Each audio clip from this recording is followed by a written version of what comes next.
quelle joyeuse espérance. Jésus-Christ revient bientôt. Mon cœur tressaille d'avance, car je vais le voir là.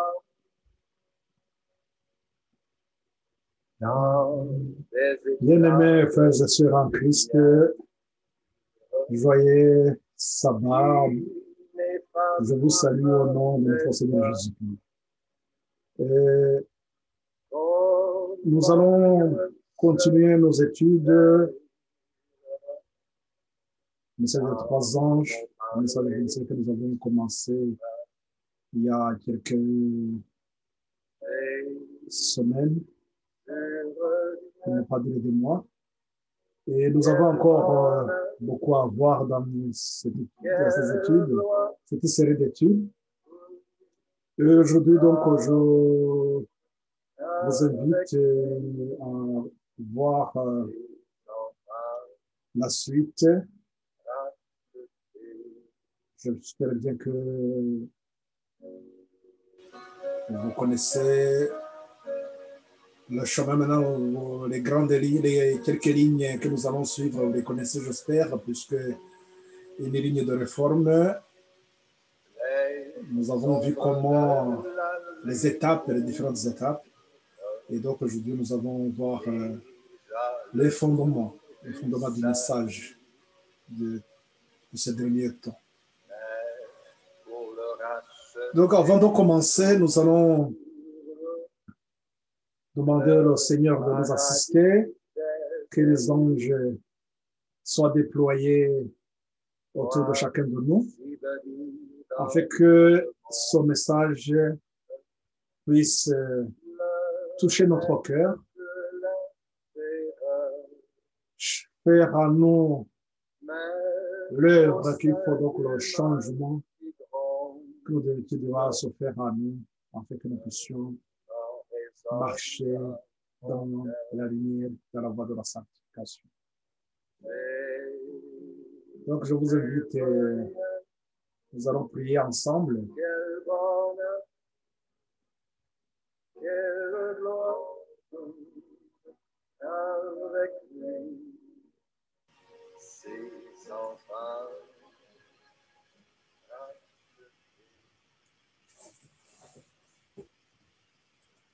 Prions.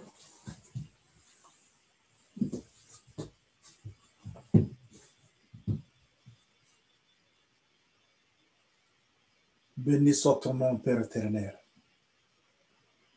Nous voici encore devant ta sainte face. Nous voulons, Père, te demander pardon de nos péchés de manquement. Nous allons, Père, faire cette étude. Nous savons que ce moment est précieux pour nous. Nous savons combien l'ennemi se déchaîne lorsque tes enfants de par le monde sont prêts à écouter ton message, le dernier avertissement. Merci, Père, de nous assister, de toucher les cœurs, Seigneur, qui vont recevoir ce message. Ton message, Seigneur, n'est que toi seul, si tu parlais, et non pas mes paroles, Seigneur, qui soient transmises. Viens nous accompagner, Seigneur, que tes anges soient déployés autour de chacun de nous. Merci de bénir ceux qui sont à l'écoute de ton message aujourd'hui et ceux qui vont suivre plus tard, qu'ils soient bénis par ton nom, Seigneur. On est pour la gloire de notre Seigneur Jésus que nous t'en prions. Amen.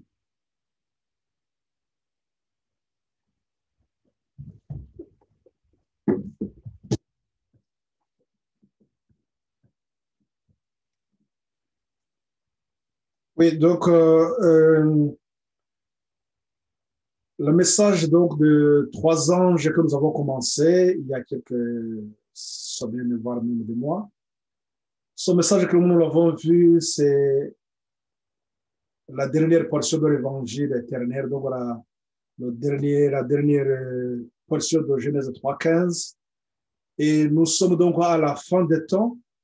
C'est le message qui arrive à la fin des temps, le temps de jugement, comme nous l'avons vu ensemble. Ça c'est pour permettre à ceux qui se connectent pour la première fois, donc c'est en ligne aujourd'hui. Et c'est pour vous renvoyer à des études précédentes pour que vous puissiez suivre, parce que ça demande à ce que nous ayons compris d'abord la première partie de la Genèse 3:15, comment le message évolue.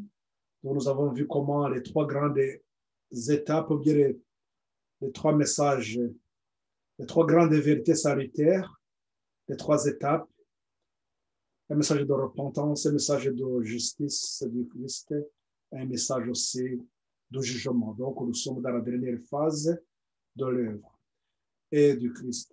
Et dans cette dernière phase, nous avons vu que c'est un rapport avec le message du troisième ange. Mais si on parle de troisième ange, c'est qu'il y a eu le premier et le deuxième. Et nous avons compris que le message du premier et le message du deuxième ange sont là pour préparer un peuple qui va tenir ferme, qui va porter lumière, qui vont donner le dernier avertissement.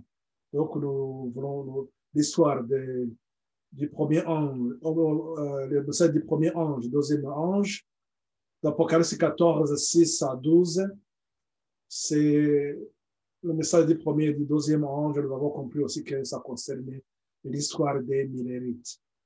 Donc, ceux qui ont suivi le message de Miller, son message, mais nous avons vu que Miller est arrivé, c'est que comme le premier ange, il a été préparé et pour qu'il annonce le message de jugement.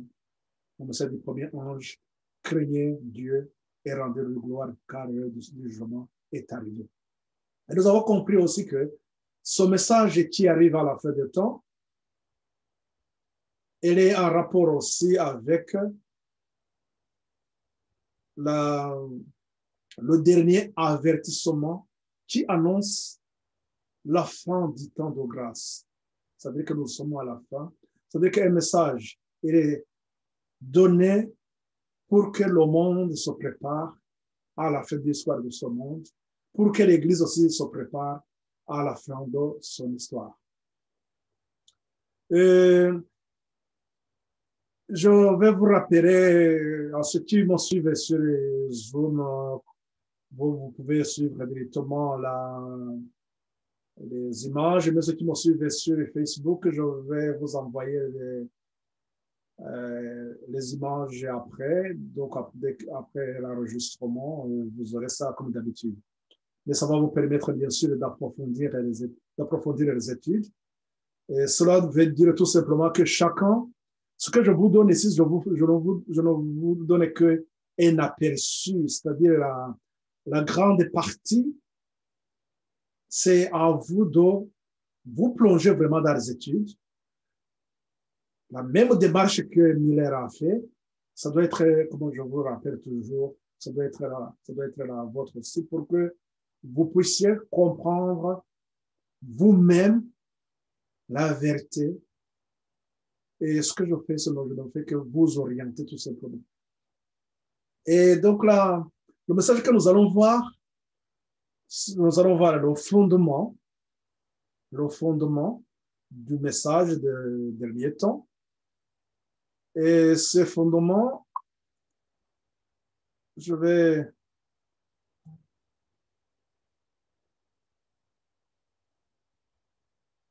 allons voir, je vous partage d'abord l'écran.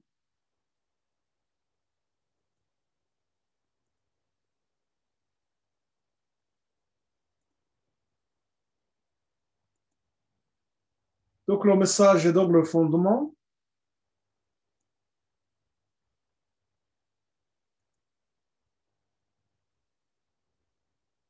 le fondement, je pense que si vous suivez très bien, si vous avez suivi, c'est que le message qui parle de le fondement du message, et c'est une étape, bien sûr, qui suit dans la ligne de réforme. Nous avons vu à quelle étape nous avons le fondement. Le fondement vient après l'amplification du premier ange. Et nous avons vu, c'était dans l'amplification du premier ange. Si vous vous rappelez bien, il s'agit tout simplement de la chute de l'Empire ottoman qui était l'accomplissement de l'Apocalypse 9:15. Lorsque Josiarich a étudié ce verset, je vous ai montré comment on a pu déterminer la date exacte. Il faudrait revoir cette étude. Et il a utilisé le même principe que Miller utilisait, un jour égale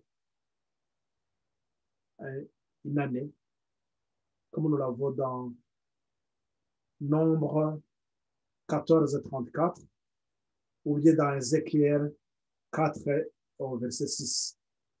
Donc nous avons ce principe, que le principe que Miller avait trouvé lorsqu'il étudiait la parole de Dieu, et ce principe lui a permis de calculer la fin de 2300 soirs et matins.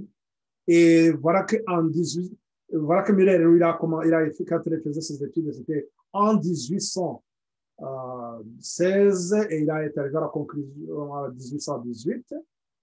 Et en 1840, c'est à ce moment-là que Dieu aussi confirme que cet enseignement de Miller est correct.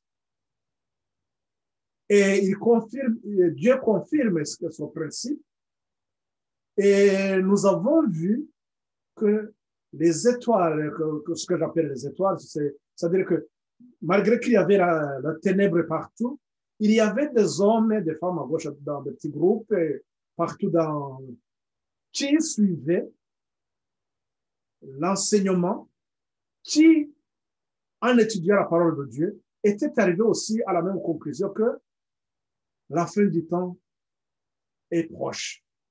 Le retour du Christ est proche. Ils avaient vu des signes. Par ailleurs, Miller, lui, il s'est basé sur Daniel 8:14.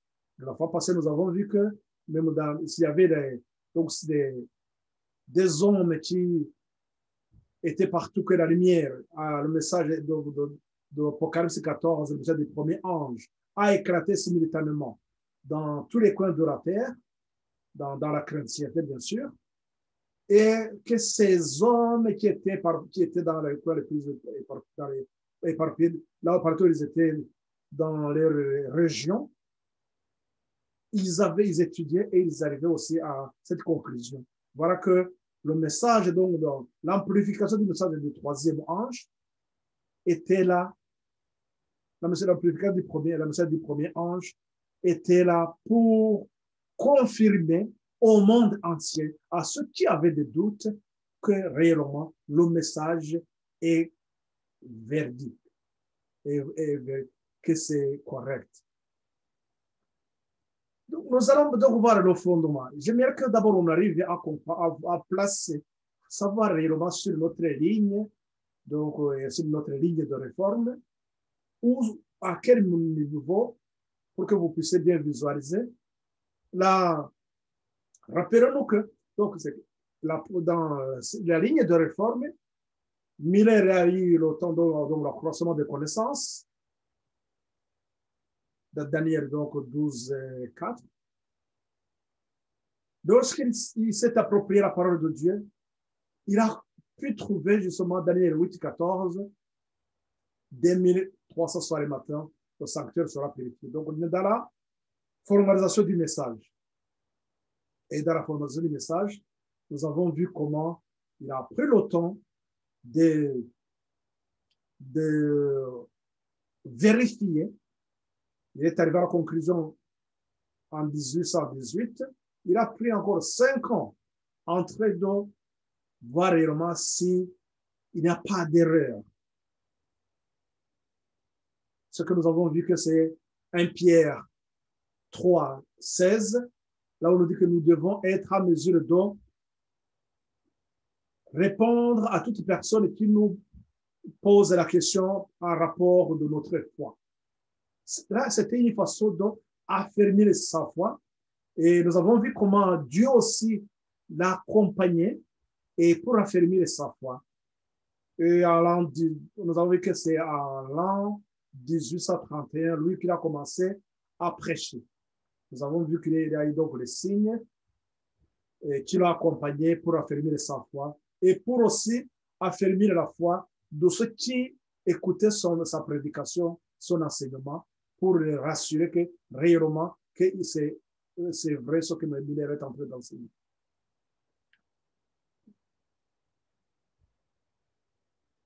Je vous rappelle aussi que, comme je vous disais ça tout à l'heure, qu'il y avait des hommes dans d'autres coins de la terre. Nous avons vu qu'il y avait le prêtre Lacunza qui était en Amérique latine. Nous avons vu qu'il y avait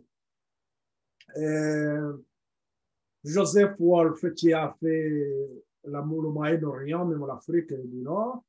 Et nous avons vu qu'il y avait le pasteur Benger qui a fait l'Allemagne et puis il a envoyé aussi ses écrits en Russie. Et nous avons vu qu'il y avait aussi le pasteur Gossen qui a fait la France et la Suisse. Et nous avons vu qu'il y avait aussi les enfants qui ont évangélisé dans la Scandinavie. Et nous avons vu aussi qu'il y avait d'autres qui ont fait aussi l'Afrique, le sud de l'Afrique, dont nous avons vu un certain Fox et Grégoire. Donc, il y avait une multitude de ces hommes qui tenaient la parole de Dieu, qui comprenaient qu'il y avait la fin de que Christ revient bientôt.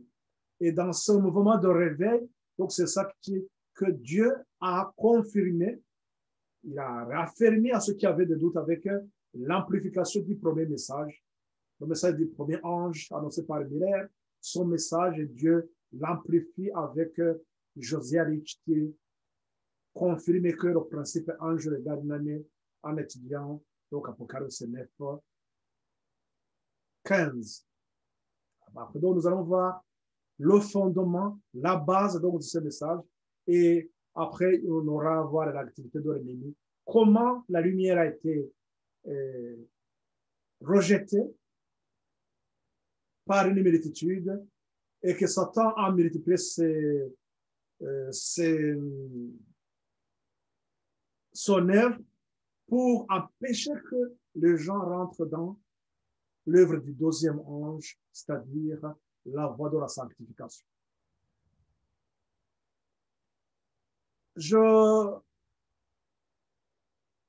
Ouais, là, donc ceux qui m'ont suivi sur le Zoom, je vous ramène encore sur la carte que nous avons vue.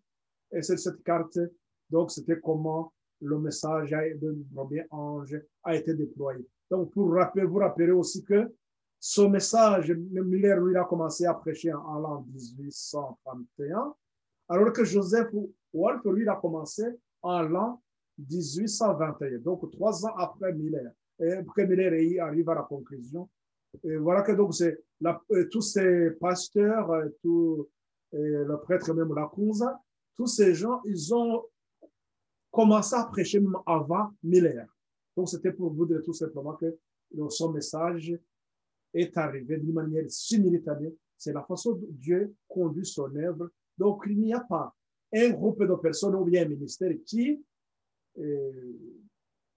se réclame, qui peut se réclamer que c'est eux que Dieu a suscité pour parcourir le monde, comme certains l'enseignaient. Je ne sais pas même si aujourd'hui continue à enseigner comme ça, mais le message, Dieu déploie son message, sa lumière. Et de la même façon, nous avons vu que de même comme il a fait dans le XVIe siècle, c'est la même façon que aussi il a fait avec les Milérites. Et nous comprenons par là que c'est la même façon aussi qu'il a fait même aujourd'hui dans ces derniers temps. Donc voilà, dans quelques lignes, comment les choses se passaient. Mais ce que nous pouvons comprendre est que le message d'ordre, elle était annoncée comme Jean-Baptiste. Le message se répand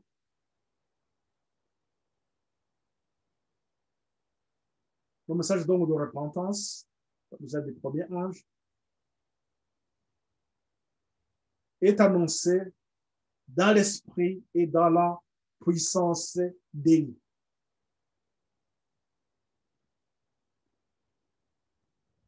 Pourquoi Jean-Baptiste et pourquoi Élie? Élie, rappelez-vous qu'il a fait un message aussi de repentance et il a été suivi par Élisée qui a fait l'œuvre de réforme. Jean-Baptiste a annoncé aussi la venue de Jésus. Donc, il a fait le message du premier ange. Jésus, lui qui a fait le message de la deuxième phase, donc la justice, ou bien l'œuvre du deuxième ange. Donc, c'est comme ça que le message de craigner Dieu, rendre lui gloire, c'est le message du premier ange, son message, il a été annoncé comme Jean-Baptiste dans l'esprit et la puissance de Dieu. Des milliers de personnes acceptèrent donc la vérité par la prédication de William Miller.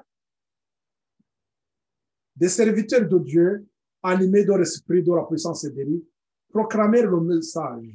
Comme Jean-Baptiste, le précurseur de Jésus, ceux qui prêchaient son message solennel se sentaient poussés à mettre la cognée à la racine des arbres et à inviter les hommes à porter des fruits dignes de la repentance. Leur témoignage était de nature à réveiller les églises et à les stimuler puissamment et à manifester leur caractère réel. Et lorsque fut donné l'avertissement solennel d'offrir la colère à venir, un grand nombre de ceux qui faisaient partie des églises reçurent son message salutaire. Ils se rendirent compte de leur manquement et avec les larmes amères de la repentance, ils s'humilièrent devant Dieu. Là, nous comprenons des faits donc qui étaient attendus. Le message donc du premier ange touche le cœur des hommes et des femmes et ces personnes conscients de leur état. Voilà pourquoi, en se rendant compte de leur manquement, ils versent les larmes de la repentance et ils s'humilient devant Dieu. Voilà l'œuvre qui était attendue de ce message du premier ange. L'Esprit du Seigneur reposant sur eux et ils aidèrent à faire retentir le cri, craignez Dieu et donnez-lui gloire car l'heure de son jugement est venue. Le message donc est reçu par un grand nombre, bon, pas un grand, bon, je dirais un grand nombre, pas relativement un grand nombre, mais sinon comparativement à ce qui se passait dans d'autres régions, c'était pas la même chose. Donc il y avait les gens qui vraiment qui adhéraient à son message. C'est ce que nous pouvons comprendre de parler.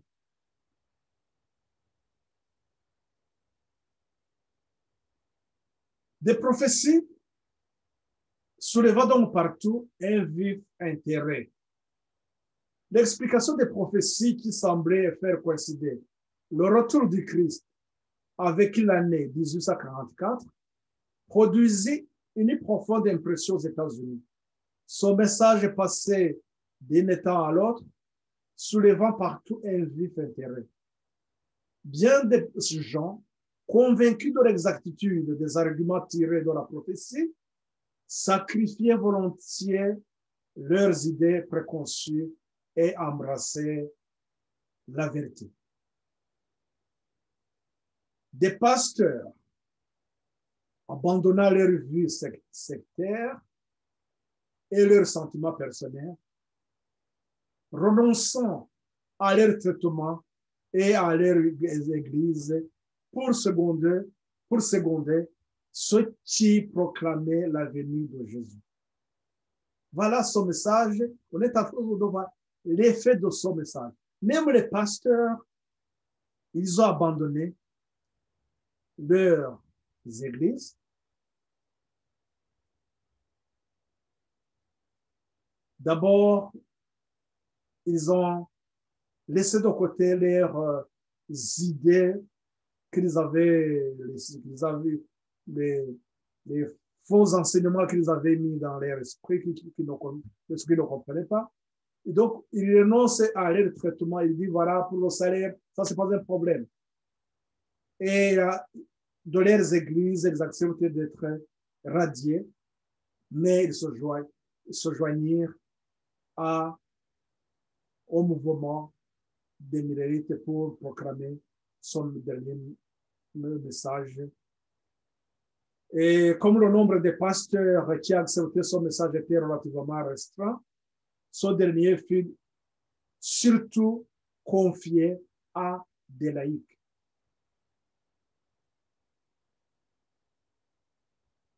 Nous comprenons, l'histoire se répète. Essayez même de voir ce qui se passe même aujourd'hui. Le message et la dernière avertissement,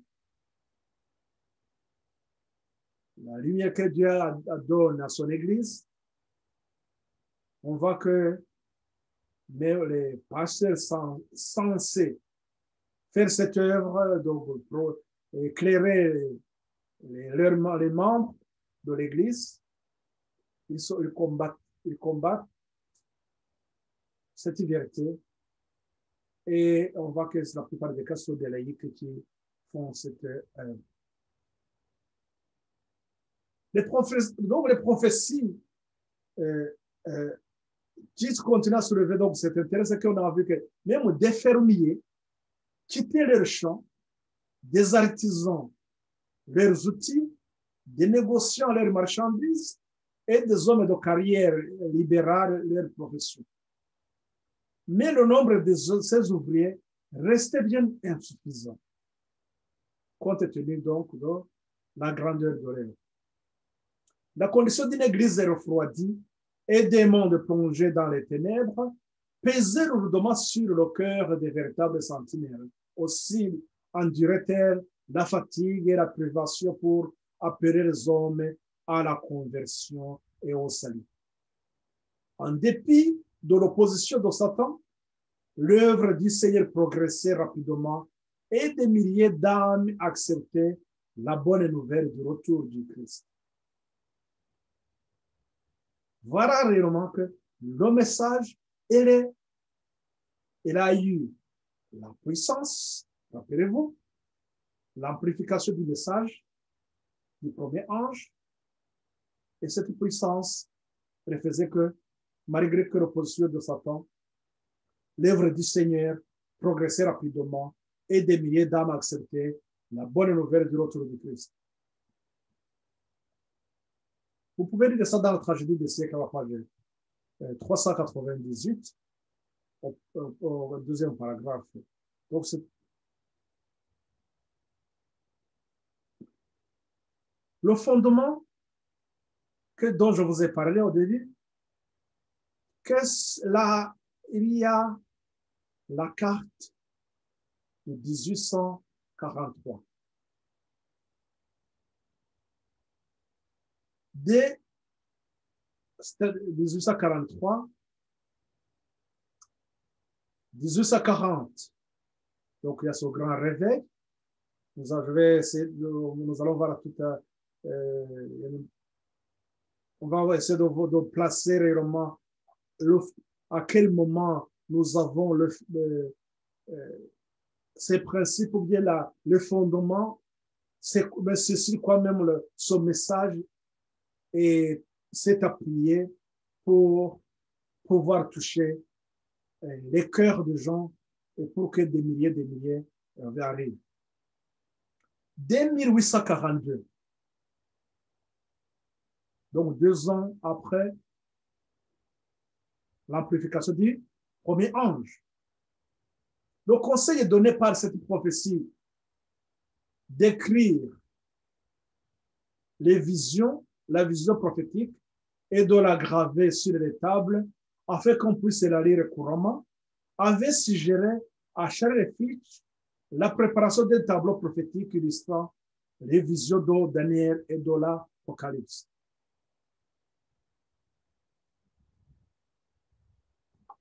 La publication de ce tableau, on veut dire cette carte de 1843, fut considérée comme accomplissant l'ordre donné par Habakkuk, le prophète Habakkuk.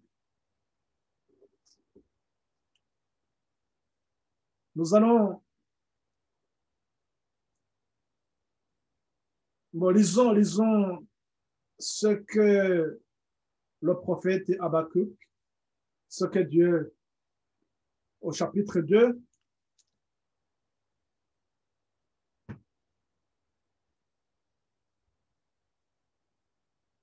et le prophète Habakkuk, donc, il dit, j'étais à mon poste, c'est au chapitre 2, et je me tenais sur la tour. Je veillais pour voir ce que l'Éternel me dirait et ce que je répliquerais après ma plainte. L'Éternel m'adressa la parole et il dit, écris la prophétie.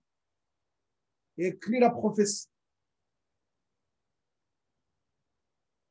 Gravez-la sur les tables afin qu'on la lise couramment. Qu'est-ce qui est dit? Graver, d'abord écrire la prophétie, gravez-la sur les tables afin que l'on lise couramment. Car c'est une prophétie dont le temps est déjà fixé. Et elle marche vers son terme et elle ne mentira pas. Si elle est tarde, attends-la, car elle s'accomplira certainement. Voilà les paroles que Dieu adressa au prophète Habakkuk. Ce que nous venons de lire, la publication de ce tableau fut considérée comme accomplissant donc l'ordre donné par Habakkuk. C'est quoi cet ordre? C'était de graver sur les tables la prophétie afin qu'on la lise couramment. Personne, toutefois, ne remarqua alors dans cette même prophétie un délai apparent, un temps d'attente, ce que nous venons de lire au verset 3. Au verset 3, il disait que car c'est une prophétie dont le temps est déjà fixé, elle marche vers son terme et elle ne mentira pas. Si elle est tarde, attends-la, car elle s'accomplira certainement. Nous verrons l'application de ces petites phrases donc, du verset 3. Nous verrons ça plus tard. Ce serait dans la suite, quand nous verrons là ce qu'on appelle des appointements, ce qui s'est passé. Ce n'est pas aujourd'hui que nous voyons, nous allons voir cette application. Mais ce que nous allons voir aujourd'hui, tout simplement, c'est ce verset 2 là où il dit que graver la prophétie sur les 2 tables. Et nous comprenons que donc le conseil donné par cette prophétie d'écrire la vision prophétique et de la graver sur les tables afin qu'on puisse la lire couramment avait suggéré à Charles Fitch la préparation d'un tableau prophétique illustrant les visions de Daniel et de l'Apocalypse. Charles Fitch, son monsieur, son pasteur, il va préparer un tableau prophétique illustrant les visions de Daniel et de l'Apocalypse.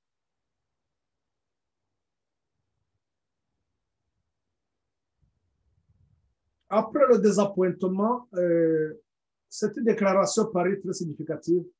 Ça, je reviens donc. Personne, toutefois, ne remarqua alors dans cette même prophétie un délai apparent, un temps d'attente. C'est ce temps d'attente que je vous disais que nous verrons plus tard, qui a créé donc le désappointement. Après le désappointement, donc cette déclaration parut très significative car c'est une prophétie dont le temps est déjà fixé. Et elle marche vers son terme et elle ne mentira pas. Si elle est tarde, attends-la, car elle s'accomplira certainement. Le juste vivra par la foi. Rappelons-nous que le message du premier ange, c'est pour développer la repentance et développer quoi? Et développer la foi. Le juste vivra par la foi. Donc, cette carte, donc, c'est ce tableau prophétique de 1843, c'est une balise ou bien c'est un important indicateur qui arrive dans l'histoire de l'Église. C'est une balise prophétique. Et ce tableau a été publié au mois de mai en 1842. Vous pouvez dire, bon, 1842, 1843, comment, quel rapport y a-t-il? Au mois de mai 1842, c'est aussi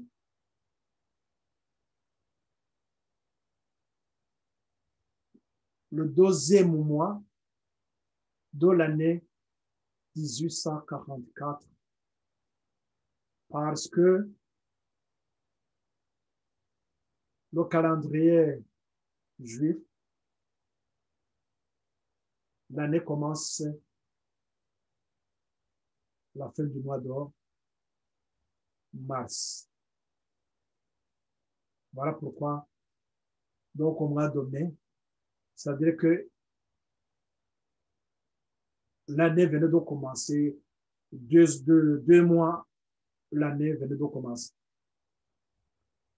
Voilà, c'est pour cela que on parle de 1843.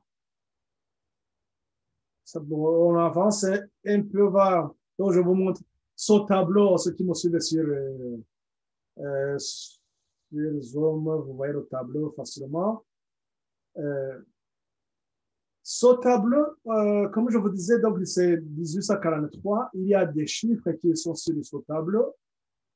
Mais lorsqu'on a, après le désappointement, lorsqu'ils n'ont pas vu Christ revenir réellement à la date qu'ils pensaient le voir, c'est-à-dire à la fin de 1843, au mois de mars, donc à la fin du mois de mars de 1843, voilà, oui, à la fin de 1840, lorsqu'ils ont vu que Christ ne revient pas, ils ont eu un découragement qui était aussi prédit, comme nous venons de le lire dans le Habakkuk. Dieu nous éclaire sur son prédic. Il a donné le message à la servante dans le premier écrit, la page 74.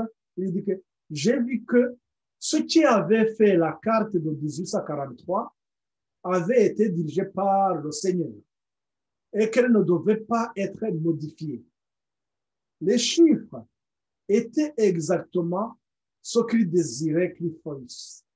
Sa main cachant quelques erreurs de certains chiffres, de sorte que personne ne puisse s'en apercevoir jusqu'à ce que sa main se fût retirée.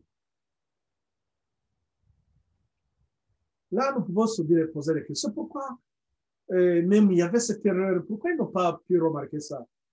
Non, on nous dit que c'est la main du Seigneur qui avait caché ça. Pourquoi il a caché? je voudrais vous dire que son message du premier ange doit arriver à son objectif. Son objectif, c'était donc réveiller les gens, les amener à la repentance et avoir aussi la foi en Christ qui revient, qui commence son œuvre, la dernière phase du plan du salut, le temps du jugement, qui les amène à comprendre qu'on est à la fin des temps.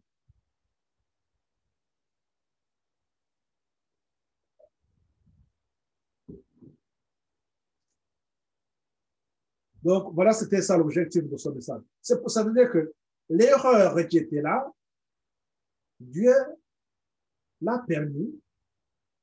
Nous verrons ça pourquoi lorsque nous allons aborder ce point de désappointement.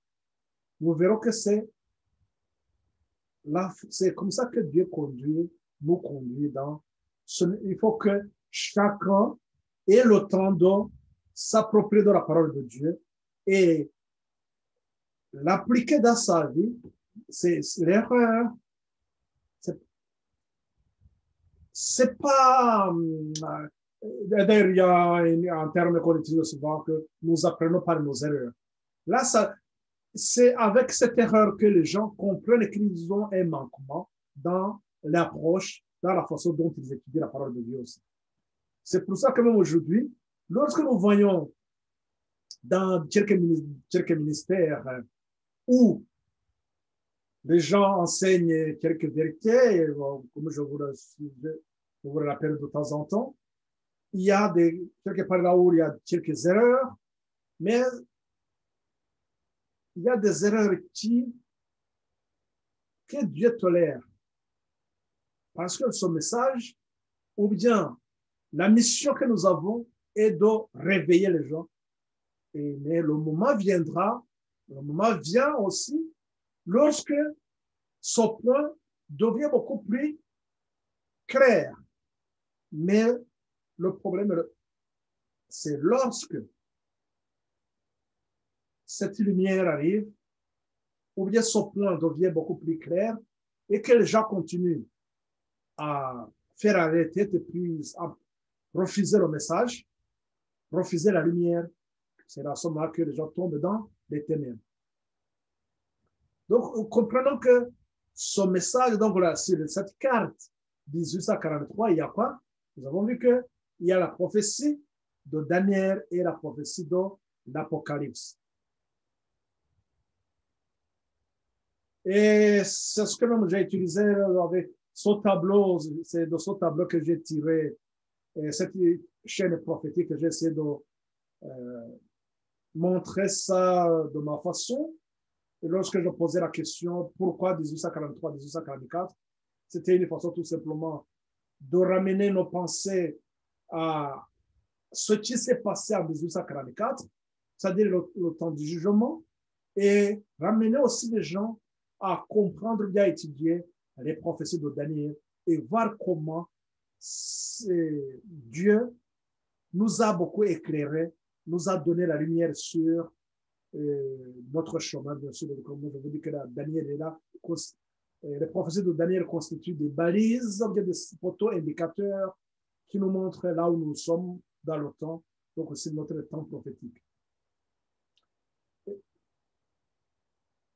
Je vous ramène donc pour ceux qui veulent encore aller beaucoup plus en profondeur, c'est de revoir cette étude que nous avons fait, la chaîne prophétique, 2300 soirs et matin. Cette étude est en ligne. On ne va pas voir ça aujourd'hui, ce n'est pas l'objet de l'étude. C'était pour tout simplement vous montrer que cette chaîne, ce tableau, le tableau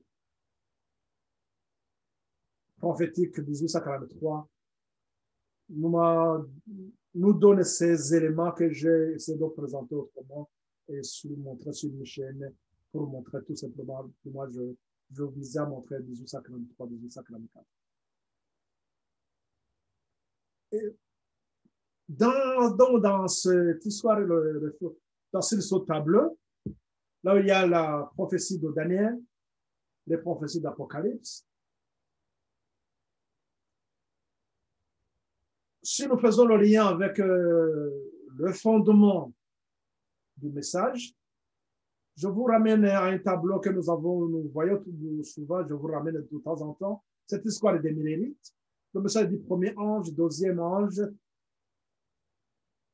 qui commence donc de ces deux messages, commence en 1798.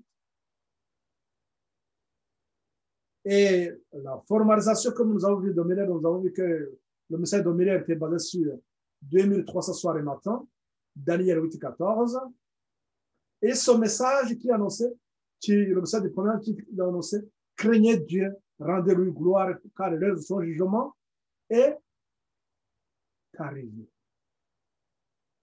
Pourtant, craignez Dieu, rendez-lui gloire, car l'heure du jugement arrive. On est en train d'annoncer le jugement. Et l'Apocalypse 14, oui, c'est l'Apocalypse 14. Il nous parle donc de jugement. Daniel 8, 14, lui, nous parle de 2300 soirs et matin. Le sanctuaire sera purifié. Et là, nous comprenons aussi que là, ce qu'il nous indiquait cette date de 1843, 1844, le temps du jugement. Donc, on va, comment ce message de Daniel 8, 14 est en rapport ou bien est connecté directement avec l'Apocalypse 14, le message du premier ange. Dans ce que je vous ai lu aussi dans l'Habakkuk,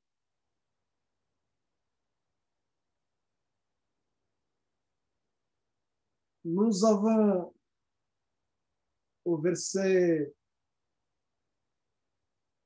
3, Habakkuk 2, verset 3, on avait parlé d'un temps d'attente, un découragement. Donc, il y a un découragement que le peuple, les Millérites allaient avoir. Et dans ce livre d'Apocalypse 10, on nous parle d'un petit livre. Apocalypse 10, on nous parle d'un petit livre. Nous verrons ça plus tard, nous allons encore à revoir ça. Ça, je vais vous donner tout simplement.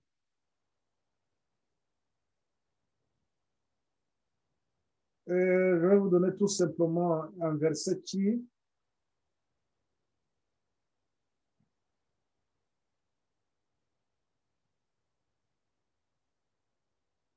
oui, c'est au verset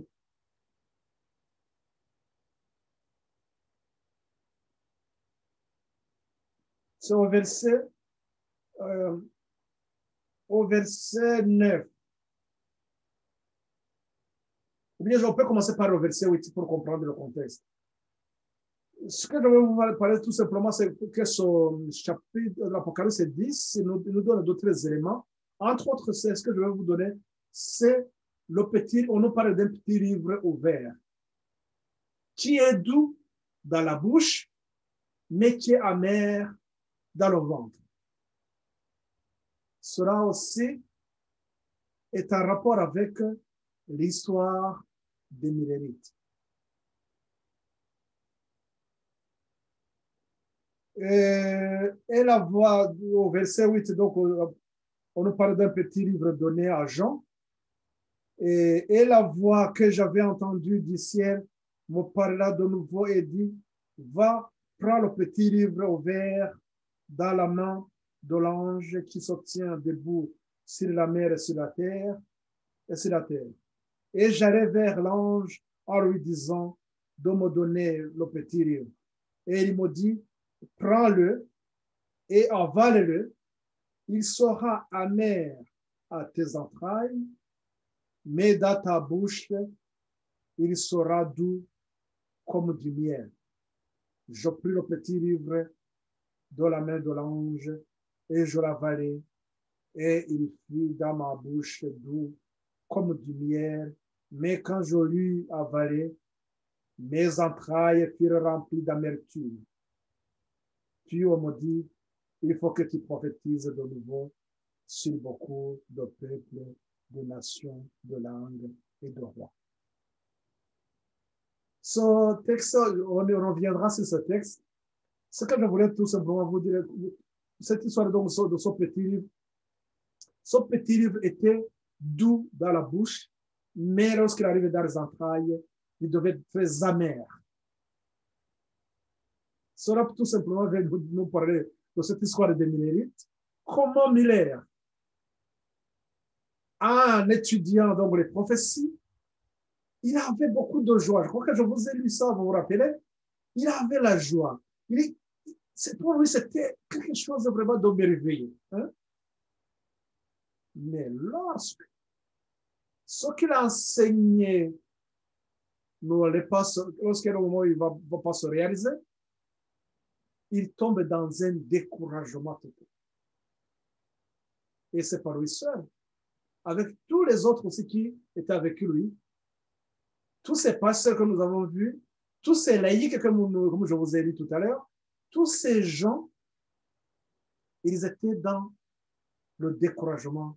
Donc, ce qui était doux dans leur bouche, son petit livre, l'enseignement qu'ils avaient cru, et ça devient amer lorsque ça ne se réalise pas comme à la date qu'ils attendaient. Nous verrons ça plus tard lorsque nous allons aborder le désappointement. Et ça semblera que nous allons revenir sur aussi ce petit livre vert de Apocalypse 10. Donc, nous comprenons que dans cette histoire des Millérites, nous avons 3 chapitres qui sont liés, qui sont unis étroitement. Donc, c'est Daniel 8 et 14, 2003, ce soir et matin. Le sanctuaire sera purifié. Il nous indique la date, donc 1844. Et l'Apocalypse 14, 6 à 12, il nous montre le message de 3 anges. Et ces 3 anges, le premier ange et le deuxième ange, comme je vous dis dans les lignes de réforme, donc il sera pour préparer le peuple qui va avoir comme mission de prêcher le message du 3e ange. Donc, ça veut dire que c'est une préparation qui se fait de 1798 à 1844. Et dans cette histoire des Millérites, donc c'est ça l'histoire des Millérites, dans cette histoire des Millérites, on nous parle donc de cette joie qui va changer en amertume. Donc c'est l'Apocalypse 10. Donc nous avons Daniel 8, 14, Apocalypse 10 et l'Apocalypse 14, les 3 sont étroitement liés. Ces messages, nous les avons bien sûr, donc ils vont nous montrer, nous vont nous conduire cette histoire d'œuvre des Millérites, cette ligne de réforme. Et rappelons-nous ce que nous avons vu, qu'une ligne de réforme, il a une similitude avec d'autres lignes de réforme. Donc, c'est-à-dire qu'à partir, dans ces derniers temps-là dans lesquels nous vivons aujourd'hui, où Dieu aussi appelle son Église à un réveil, à une réforme, à un mouvement de réforme, la réforme, une ligne de réforme dans ces derniers temps, il a une similitude, il est similaire aussi à cette ligne de réforme des Millérites, de cette histoire des Millérites. C'est pour cela que lorsque je vous demande d'aller doucement, sûrement, étudier en profondeur cette histoire des Millérites, c'est comme nous sommes en train de voir les lignes sur une date, à des dates données, un message que Dieu adresse, c'est-à-dire que nous devons comprendre que cette histoire se répète aussi dans la dernière génération, notre dernière génération, qui, en répétant cette histoire des Millérites, nous allons avoir une préparation adéquate pour annoncer le message du 3e ange qui n'a pas abouti à sa mission depuis 1844. Je pense que là, au moins, tout le monde me suit et me comprend. Donc, vous comprenez, nous verrons aussi que avec cette dernière génération, nous avons aussi le chapitre de Daniel. Cette fois-ci, ce n'est pas 8 et 14, mais c'est Daniel 11, 40 à 45. Nous avons, à la place de l'Apocalypse 10, nous avons l'Apocalypse 13, qui nous parle de la bête et son image, donc dans le message du troisième ange. Et nous avons aussi l'Apocalypse 18, qui vient donner la puissance, ou bien qui vient amplifier le message du troisième ange. Donc, l'Apocalypse 18, de même que nous avons l'Apocalypse 14,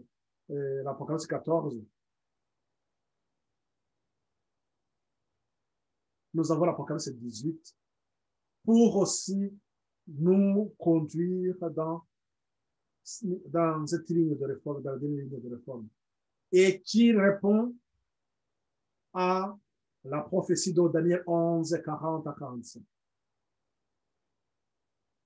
Et dont le message de cette histoire, c'est l'Apocalypse 13.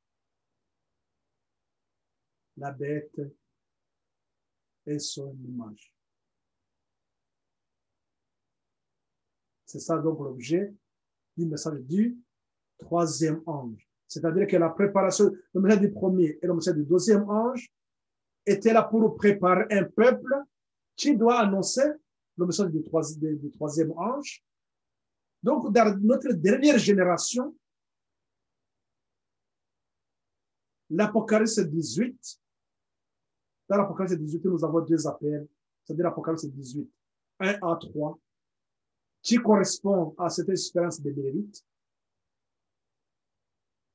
L'Apocalypse 18, 1 à 3, elle est là pour préparer un peuple qui va annoncer l'Apocalypse 18, 4 et 5. Donc, on y reviendra. Donc, j'essaie de vous donner quelques, de vous indiquer là où nous voulons, ce que nous visons à la fin, c'est que nous devons comprendre ce message du 3. Là, notre mission, notre responsabilité, notre mission en rapport avec l'Apocalypse 18 ou bien en rapport avec le message du troisième ange. La carte donc de 1843 va provoquer l'opposition au message. En guise de rappel, le temps de la fête de 1798, nous avons l'arrivée du premier ange. En l'an 1833, les étoiles tombent pour donner ou bien affermir Miller, c'est ce que nous avons vu. Et ceux qui écoutaient aussi son message à ce moment-là, parce que lui, il avait commencé à prêcher en 1831. En 1833, on lui accorde aussi l'audience, la licence, on lui permet d'aller enseigner dans les églises protestantes. Là, il y a un temps de réveil. À partir de ce temps-là, nous avons un temps de réveil. Et ce temps de réveil a été aussi conclu, chapeauté au départ, a été validé, a été, comment dirais-je, soutenu par l'accomplissement de la chute de l'Empire ottoman, l'accomplissement de l'Apocalypse 9:15 par Josiah-Litch, comme nous l'avons vu, donc la purification du premier ange, qui est arrivée, c'est la chute de l'Empire ottoman qui est arrivée le 11 août 1840. Dans ce mouvement de réveil, Satan n'allait pas laisser les choses se passer. Donc là, nous arrivons maintenant au fondement. Le fondement, ce que nous avons vu, cette carte qui a été réalisée par Charles Fitch, Ce que nous avons vu que c'était l'accomplissement aussi de la prophétie d'Habakkuk 2. Cette carte qui illustre la prophétie de Daniel et de l'Apocalypse, cette carte crée, provoque l'opposition au message. C'est-à-dire que nous avons des gens qui étaient animés par, qui étaient vraiment dans un zèle, qui étaient dans un réveil, mais Satan va utiliser tous ces agents pour empêcher que l'œuvre continue. Mais tout cela, ça ne surprend pas Dieu. Ça arrive au moment venu parce que voilà que le message du premier ange avait déjà fait son temps, avait déjà touché les cœurs. Dieu même avait confirmé que son message vient vraiment du ciel. Et c'était question maintenant de dire, ceux qui acceptent ont accepté, ceux qui refusent vont refuser.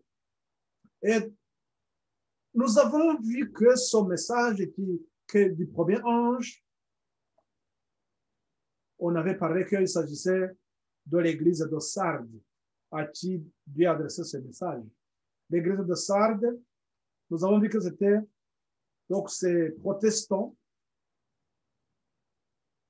ceux qui sont arrivés après donc les Luther, tous qui arrivent après donc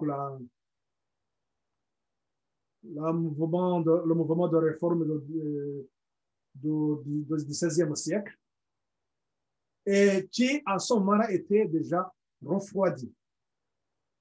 Qu'est-ce que nous avons à cette église de Sardes? J'aimerais que on avait lu ça, mais je vais vous relire pour que on puisse bien garder ce qui se passe. C'est au chapitre 3, Apocalypse chapitre 3. Il est dit aussi, lettre à l'église de Sardes, ou bien c'est un message qu'on adresse à ces protestants, écrit à l'ange de l'église de Sardes. Voici ce que dit celui qui a le cet esprit de Dieu et les sept étoiles. Je connais tes œuvres. Je sais que tu passes pour être vivant et tu es mort. Sois vigilant et affermis le reste qui est près de mourir, car je n'ai pas trouvé des œuvres parfaites devant mon Dieu. Rappelle-toi donc comment tu as reçu et entendu la parole, garde-la et repens-toi. Si tu ne veilles pas, je viendrai comme un voleur et tu ne sauras pas à quelle heure je viendrai te surprendre. Cependant, tu as à Sardes quelques hommes qui n'ont pas souillé leurs vêtements. Ils marcheront avec moi en vêtements blancs parce qu'ils en sont dignes. À ces protestants, comme je vous disais, qui étaient là dans ce temps de ténèbres, à qui ce message du premier ange s'adressait en tant que l'Église qui doit se réveiller. Le reproche dans ce que Dieu dit qu'ils se disent vivants alors qu'ils sont morts. Dieu leur demande de se réveiller, de se repentir et de garder, d'affermir le reste, donc ce qui le peu de lumière qui gardait, de s'affermir dans ce qui est resté. Mais au verset 4, il dit qu'il y a dans Sardes quand même quelques hommes qui n'ont pas souillé leurs vêtements, qui n'ont pas souillé leurs vêtements. Ils marcheront avec moi en vêtements blancs parce qu'ils en sont dignes. Ils vont marcher avec le vêtement blanc. Quand on parle de vêtement blanc, c'est la justice du Christ. Quand on parle de justice du Christ, qu'est-ce que nous comprenons dans les trois grandes vérités salutaires? Un message de repentance. Le deuxième ange, la justice. Voilà que Ici, le message dit qu'il y a ceux qui n'ont pas dans Sardes, il y a quelques hommes qui n'ont pas souillé leurs habits.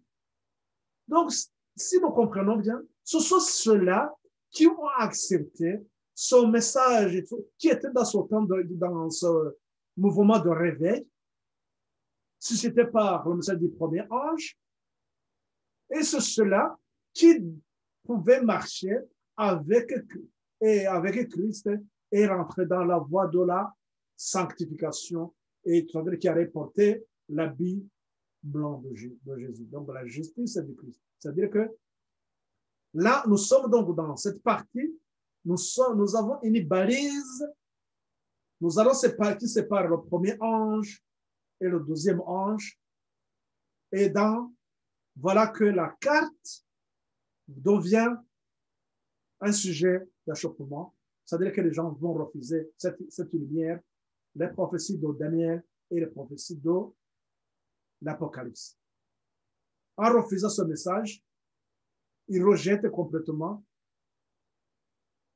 l'appel, l'invitation de rentrer dans la voie de la sanctification. Ils refusent de faire alliance avec Christ qui allait les conduire dans la voie de la sanctification. Nous allons voir la suite. Verset 2. La prédiction donc d'une date déterminée concernant la fin suscita une grande opposition parmi toutes les classes de la société, depuis le pasteur du haut de la chair jusqu'au dernier des pécheurs endurcis. Voilà que non seulement les pasteurs, même les gens du monde, ces pécheurs endurcis, ils s'opposent au message. Pour ce qui est du jour et de l'heure, personne ne le sait, disait-il, disent donc le ministre hypocrite et le moqueur téméraire. Ces pécheurs endurcis, ces pasteurs, ces agents de Satan, je me permets de le dire, et ils vont s'appuyer sur une phrase que nous avons dans les Écritures, bien sûr, pour ce qui est du jour et de l'heure, personne ne le sait. Ouais. Aucun d'eux ne voulait être instruit et corrigé par ce qui indiquait l'année où il croyait que se termineraient les périodes prophétiques et faisait remarquer les signes de la proximité de la venue du Christ. Beaucoup de pasteurs qui professaient aimer Jésus affirmaient qu'ils ne voyaient aucun inconvénient à la prédication du retour du Christ, mais qu'ils s'opposaient à la fixation d'une date déterminée. L'histoire va leur donner raison, et après, mais l'objet du message du premier ange, rappelons-nous, c'était pour réveiller, amener les gens à la repentance, les ramener à l'étude de la parole de Dieu, afin qu'ils puissent avoir des convictions et marcher dans la voie de la sanctification. Donc là, Dieu dont l'œil voit tous lisés dans leur cœur. Dieu qui voit tout dans leur cœur. Il voyait que la motivation, ce n'était pas. Il s'appuyait sur son verset, sur plutôt ces mots, tout simplement qu'il ne faudrait pas fixer la date. Mais c'est pas tout simplement ce qui les pousse à faire ça, c'est parce qu'ils ne n'aimeraient pas voir réellement Christ revenir. Ces gens n'aimaient pas que l'on dise que Jésus était proche. Ils savaient que leur conduite antichrétienne ne pourrait supporter l'épreuve, car ils ne suivaient pas l'humble sentier indiqué par lui. Voilà une des raisons, c'est que leur conduite, tout simplement, ils étaient là, mais ils ne voulaient pas voir Christ revenir parce que eux-mêmes, ils savaient très bien qu'ils ne sont pas en accord avec la parole de Dieu. La prédication, donc ces faux bergers paralysaient l'œuvre de Dieu. La vérité proclamée avec une puissance convaincante émouvait les gens. Et comme le geôlier de Philippe, il commençait à demander, voilà tous ces gens qui sont touchés par ce message, que faut-il que je fasse pour être sauvé? Voilà la question qui les préoccupait. Que faut-il que je fasse pour être sauvé? Mais ces pasteurs se plaçaient entre la vérité et le peuple et ils lui prêchaient les choses agréables pour le détourner de la vérité. Il se joignait à Satan et à ses anges pour dire paix, paix, alors qu'il n'y avait point de paix. Ceux qui aimaient leurs aises et ne se souciaient pas d'être en communion avec Dieu restèrent dans leur sécurité charnelle. Je vis que les anges de Dieu remarquaient tout cela. Les vêtements de ces bergers non consacrés étaient couverts du sang des pécheurs.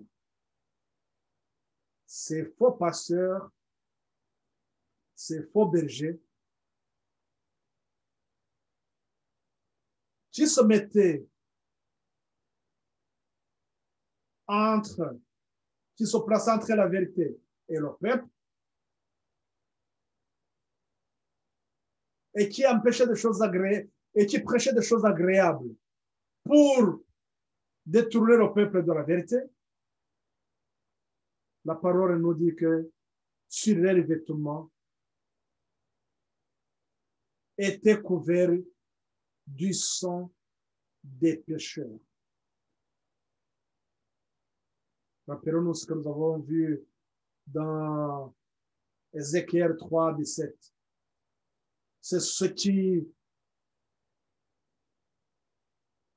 tourmentait aussi Méler, et d'ailleurs, ce n'est pas aussi, mais d'autres aussi que nous avons vu aussi que lorsqu'ils arrivaient à cette conclusion de comprendre que Christ revient et ils se sentaient dans la responsabilité d'annoncer son retour pour que le sang de ses pécheurs ne soit pas sur leur tête.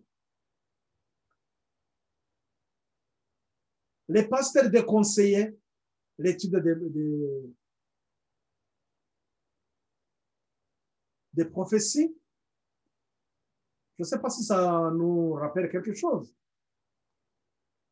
Je vous ai lu, lorsque nous avons étudié les prophéties, par rapport donc de la venue du Christ, quand on avait évoqué un peu pourquoi à la venue du Christ, à la venue du Messie, il y avait beaucoup n'ont pas cru en lui, n'ont pas su qu'il est arrivé.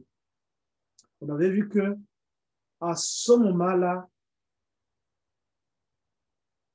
les pharisiens, les docteurs de la loi, les sacrificateurs, ils empêchaient les gens d'étudier Daniel, c'est-à-dire les 70 semaines, ce que Daniel 9. Ici, les pasteurs aussi vont déconseiller l'étude des prophéties.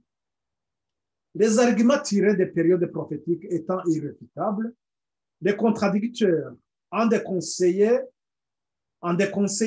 l'étude sous prétexte que les prophéties étaient serrées. Voilà le prétexte qui va avancer. Non, les prophéties, oh oui, c'est compliqué. Ah oui, c'est serré. Non, c'est pas tout le monde qui peut comprendre. Bon, peu importe. Si c'est pas tout le monde, mais au moins, Daniel 12, 4 nous dit que, à la fin du temps, les connaissances vont s'accroître. Dans Daniel 8, 17, l'ange avait dit à Daniel effectivement que ce ne serait pas pour son temps, mais ça serait pour le temps de la fin. Mais ces protestants, le fait qu'ils ne pouvaient pas contredire les périodes prophétiques, revenons, on peut revenir sur ce que je vous ai montré, la chaîne prophétique de 2300 soirs et matin. Les prophéties sont irréfutables. Donc, on ne peut pas le contredire, on dit que c'est faux. On ne peut pas. Mais qu'est-ce qu'on va empêcher les gens, on va déconseiller les gens de ne pas étudier les prophéties. Les protestants marchaient ici sur les brisées de Rome. Qu'est-ce qui se passait à l'époque de la papauté, pendant les 1260 années de ténèbres? Qu'est-ce qui s'est passé? Ils empêchaient les gens d'avoir même la Bible chez eux. Donc, ce qu'ils avaient fait, ils avaient d'abord brûlé tous les livres de la Bible. Et celui qu'on trouvait avec la Bible, il était puni déjà. C'était strictement interdit d'avoir la Bible. Et après, ils faisaient quoi? Ils pouvaient amener ces faux enseignements. Les protestants, qu'est-ce qu'ils vont faire aussi? Ils vont faire la même chose. Alors que l'Église romaine prive le peuple des saintes écritures, les églises protestantes prétendaient qu'une portion considérable des écrits sacrés, celle qui met en lumière les vérités relatives à notre temps, était inintelligible. Voilà, c'est pour ça qu'il disait qu'on ne peut pas les comprendre, sont scellés. Pasteur et fidèle alléguaient que le livre de Daniel de l'Apocalypse était mystérieux et impénétrable. Ils oubliaient que Jésus, invitant ses disciples à étudier le livre de Daniel pour s'instruire des événements relatifs à leur temps, leur adressait cette exhortation. Que celui qui lit fasse attention.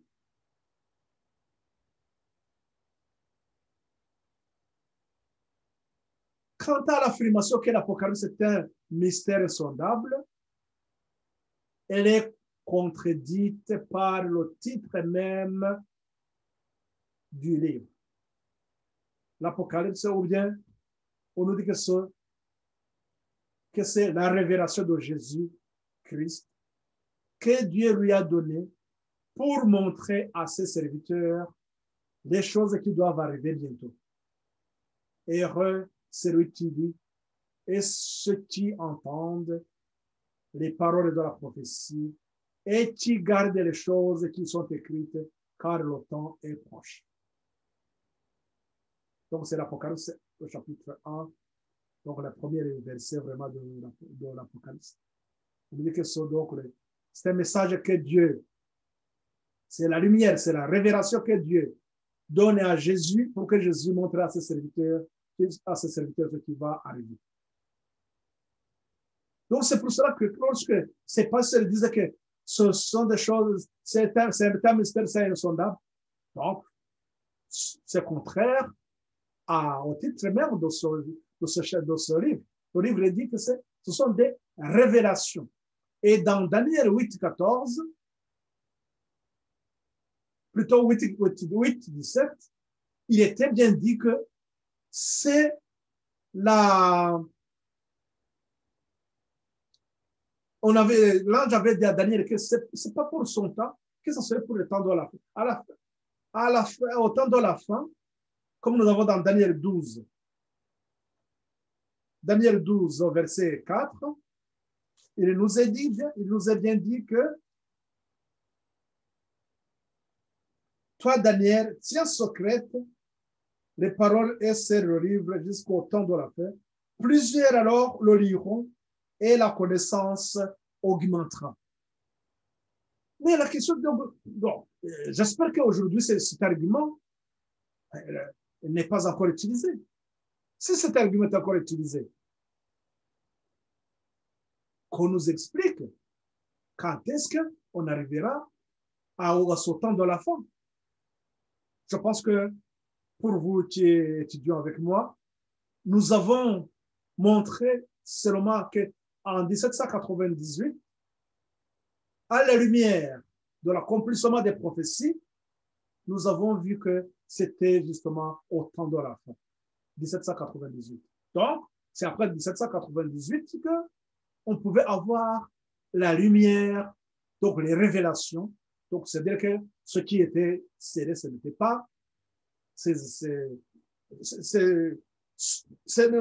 c'est-à-dire que les prophéties de Daniel et l'Apocalypse, on ne peut pas dire que c'est mystérieux, que c'est insondable.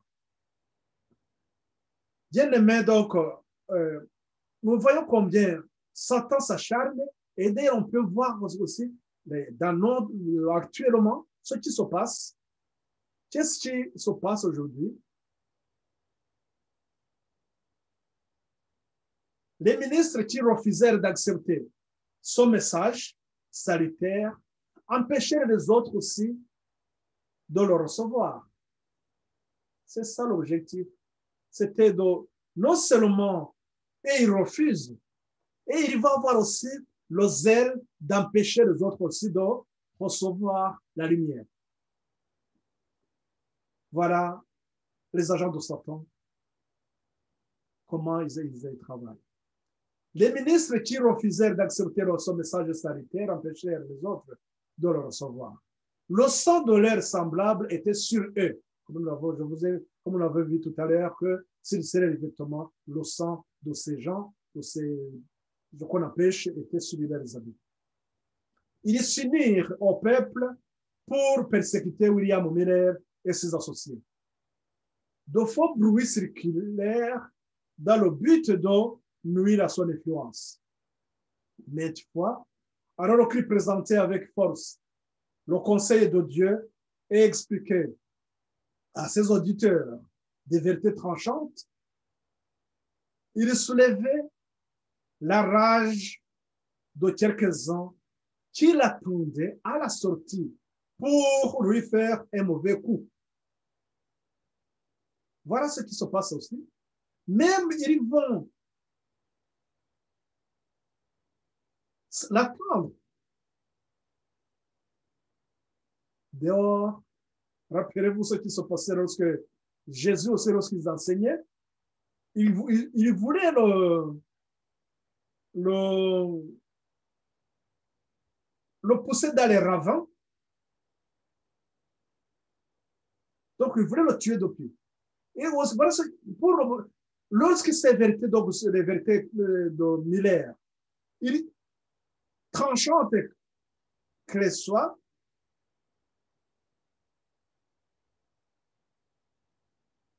il soulevait donc la rage de quelques-uns qui l'attendaient à la sortie pour lui faire un mauvais coup.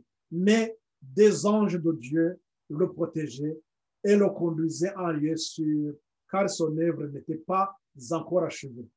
Rappelez-vous ce qui s'est passé aussi à la terre. Lorsque on voulait le tuer, il y avait toujours les anges qui le protégeaient. Et d'ailleurs, j'ai eu aussi à avoir quelques témoignages des frères qui nous montraient comment Dieu les protégeait aussi. Lorsqu'il y avait des gens qui voulaient aussi les tuer et faire du mal, tu pouvais rien que pour peut-être les intimider, bon, c'est pas là où ça pouvait arriver, mais Dieu, dans sa miséricorde, il a envoyé des gens qui les protégeaient. Donc les anges, dans les habits humains, comme les humains, ils sont là pour vous protéger. Les plus pieux accueillaient le message avec joie et reconnaissaient qu'il venait de Dieu et qu'il était proclamé au temps voulu. Les prophéties affirment que c'est au temps, c'est le moment vraiment de ce message. Les anges suivaient avec le plus profond intérêt le résultat de la prédication du message céleste. Lorsque les églises le rejetèrent, ils allèrent tristement vers Jésus pour le consulter. Le Sauveur détourna sa face des églises et ordonna à ses anges de veiller soigneusement sur les âmes précieuses qui n'avaient pas rejeté le message, car une autre lumière allait l'huile est pour elle. Qui sont ces personnes pieuses qui accueillent le message avec joie et reconnaissent et avec joie?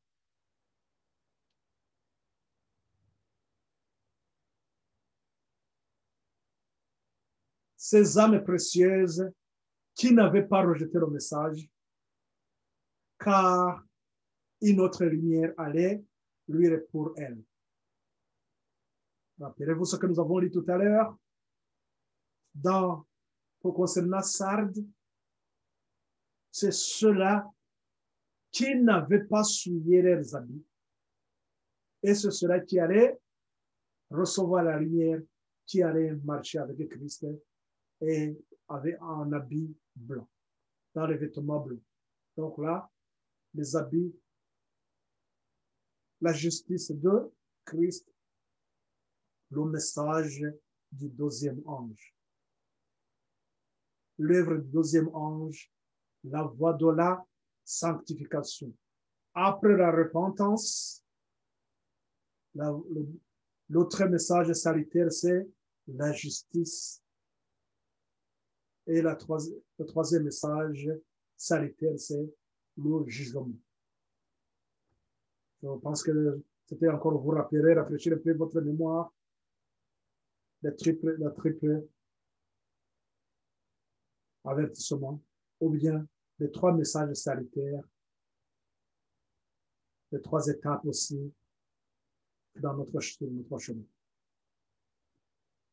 Voilà, frères et sœurs, chers amis, nous terminons cette partie par là. Encore, j'essaie de vous ramener sur la portée de ces messages.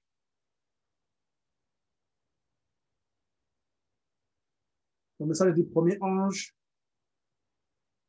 craignez Dieu, rendez-lui gloire, car de ce jugement est venu.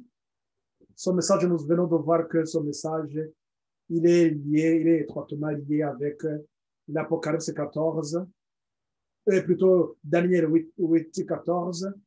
Il est étroitement lié aussi avec l'Apocalypse 10. Donc, ces trois chapitres, ils sont étroitement liés et ils nous montrent cette histoire des Millérites. Cette histoire des Millérites, c'est un message donc du premier et du deuxième ange. Satan s'acharne pour empêcher les gens de rompre les chaînes et rentrer dans la voie de la sanctification. D'abord accepter le message du premier ange, la repentance et la foi, et de développer la foi à un sauveur ou bien à Christ qui nous conduire dans la voie de la sanctification. Et cette première étape, une fois, n'est pas acquise. Ce que nous venons de voir, c'est qu'il va y avoir une multitude qui vont écouter, qui vont suivre leur pasteur et qui vont combattre la lumière. Et cette lumière, le fondement de la lumière de de trois anges, on dirait le message de dernier temps. Donc, c'était cette carte prophétique qui a été réalisée par Charles Fitch en mai 1842. Et cette carte illustre la prophétie de Daniel et la prophétie d'Apocalypse.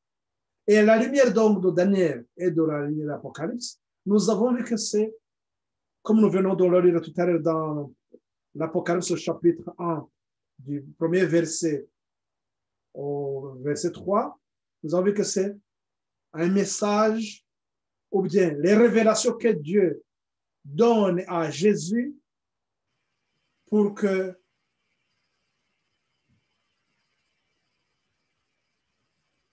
il éclaire ses serviteurs, ses enfants, ce qui va arriver.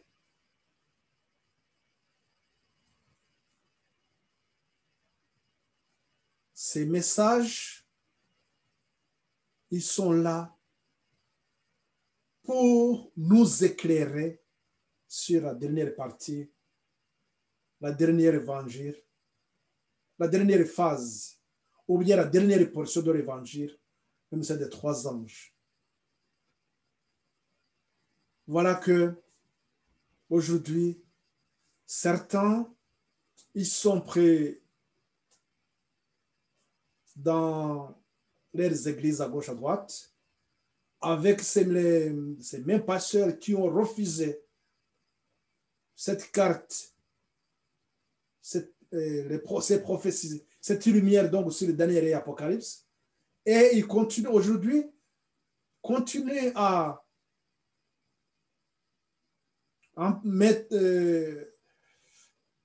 maintenir les gens dans l'obscurité alors que la lumière elle est là. La question qu'on peut se poser,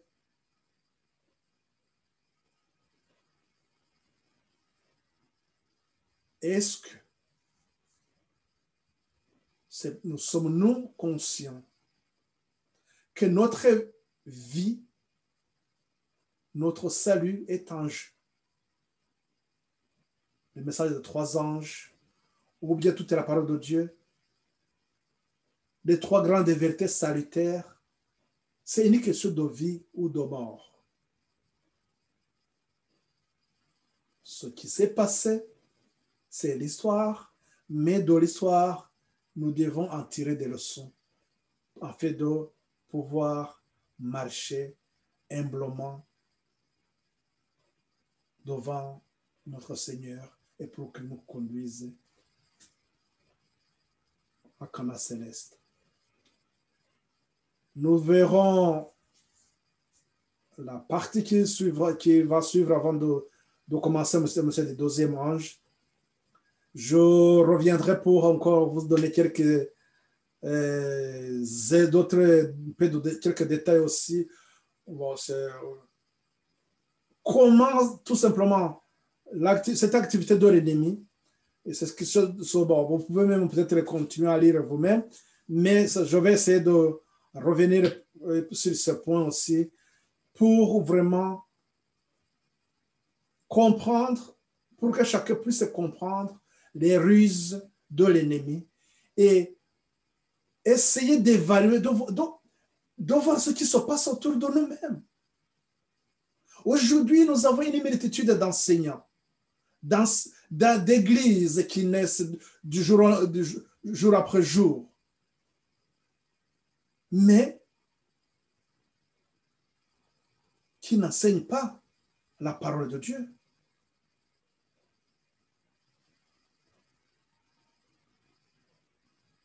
Ce que j'essaie de vous dire, ou bien j'appelle chacun à aller sur le pied du Christ.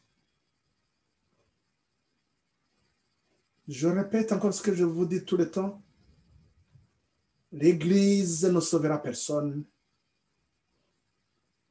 car même une maman ne pourra pas sauver ses enfants.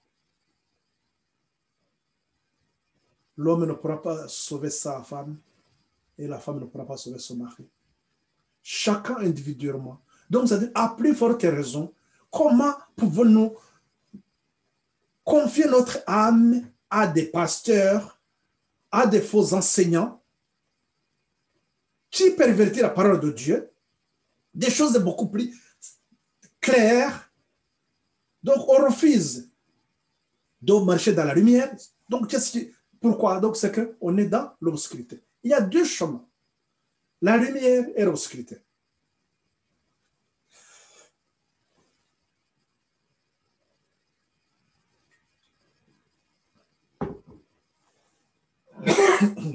Pardon. Donc, nous avons le choix devant nous, à chacun de choisir une question de vie ou de mort, la vie ou la mort. Mes frères et sœurs, vous qui me suivez sur Facebook, donc comme d'habitude, je vais vous envoyer les fichiers de la vidéo dès que je la termine, je vous l'envoie. Vous pourrez après continuer à étudier, mais étudier pour vous-même. Faites la même expérience comme l'a fait Miller et prenez le temps de sonner les Écritures. Prenez le temps de vérifier aussi ce que vous aviez comme croyance, voir si cela est en accord avec la parole de Dieu. Sur la parole de Dieu, la Bible, sur la Bible. N'ajoutons pas nos traditions, nos opinions, nos convictions. Non, ça ne compte pas. Ce qui compte, c'est la parole de Dieu avec la parole de Dieu. Donc, que chacun prenne le temps d'étudier, de sonner les Écritures, afin de prendre une position claire pour sa vie éternelle.